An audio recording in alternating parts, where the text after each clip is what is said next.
Hi. So I'm going to do something just a little bit different today. I am starting over with my dissertation. I have to pick a whole new topic, and I'm trying to channel the disappointment, the angst, the negative feelings associated with that into positivity. So I've been doing a lot of self-work on that and so on and so forth. Just a kind of quick backstory. I was working at a job where they were paying for me to get my doctorate. I had come up with an idea back before the pandemic that I got the feedback that it was definitely publishable and kind of dissertation level idea. And then in July 2020, the opportunity came for me to join the first cohort of a doctoral program. And so I took that, and I was able to take my idea from 2019 and really see it come to fruition, but it was very specific to the place that I worked at. Unfortunately, I don't work there anymore. It was an untenable situation, and one in which I actually said to my employer, I feel like you're asking me to do things because you have a perception that I'm not going anywhere because I'm under contract, and I got confirmation of that. And so that to me was the moment to work with my family to determine next steps.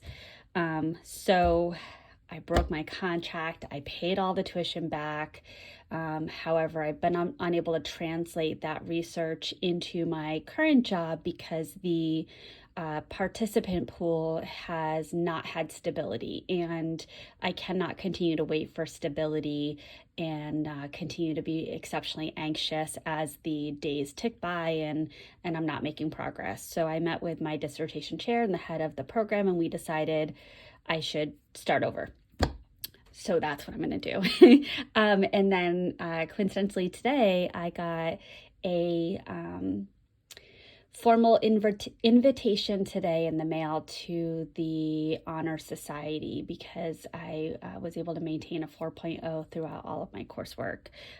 So I am going to join that. And then when I confer my degree, maybe in December, I will have an extra cord that I will get to wear at that graduation. Anyway, that was a lot of information, but here's what I really wanted to show. So I have had this beautiful pink bullet journal for a while now and didn't necessarily know what I was going to do with it. And kind of the idea hit me that I could have this be my dissertation book. Not quite sure how far I'll get in it or if I'll fill it. I do have a black one of the bullet journal. I think it's the 3 or the 2. Probably should look that up, but it's the one that has all the sizing grids, and it has really thick paper, and then it comes with like stickers in the back and such. But it's the Bullet Journal Leuchtturm 1917 collab, and it has 3 bookmarks. So here's kind of how I'm setting it up so far. And right now I'm at the literature review stage where I've got to dive in, I've got to read a bunch of articles, and I have to determine where the gap is in research of and hone in on that gap and to figure out a study of my own. So I'm definitely going to do something in regards to staff training. And so what I'm doing is I'm not going to have intention. So the next set of pages is indexed. I just went ahead and started my index here just so that I knew I had enough pages. So I'm referencing the page number, and I'm putting the authors and the year, and then a little bit about what that article is. So for example, Piazza, Leaf, and Lanier in 2021 did a study that looked at remote training. Now, if I then go to page 12, I've got the title of the article, and then I have all of my notes from as I went through.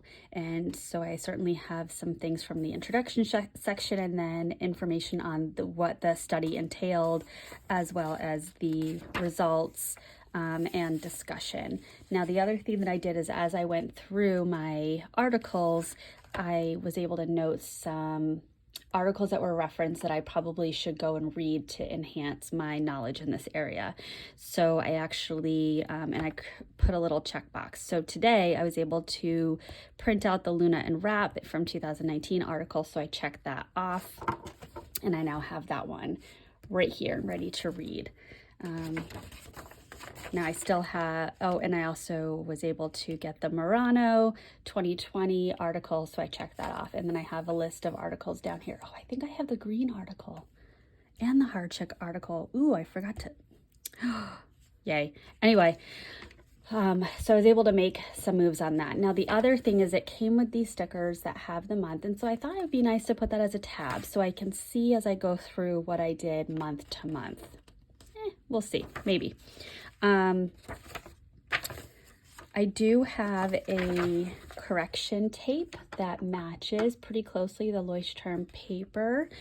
So when I make a mistake, I'm able to use that. And I am writing with a Twismeet Diamond 580 with Birmingham Pen Company, Pennsylvania Fieldstone, which I thought was a really nice pink that relatively matched the cover. It's a little bit more mauve-y than the cover. And so I brought with me the the training integrity of human service staff using pyramidal behavioral skills training. So I have that article right here. And I've been using this really bright kind of coral salmon Sharpie, but as you can see, I have almost highlighted it dry already. So I have a mild liner in a similar shade, a little bit more muted, that I'm going to switch over to when this is completely drained. So those are two other tools. And then as I went through, when I saw an article that I wanted to go back and pull and read because I thought it might contribute to my knowledge base, I highlighted that in a contrasting color. So I chose an orange color. Very bright colors that I'm choosing.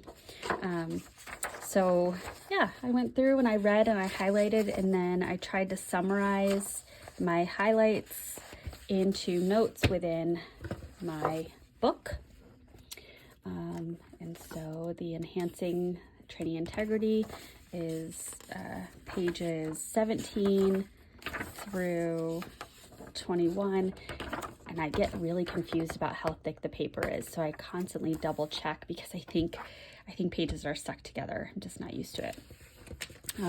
So the article that I'm looking at right now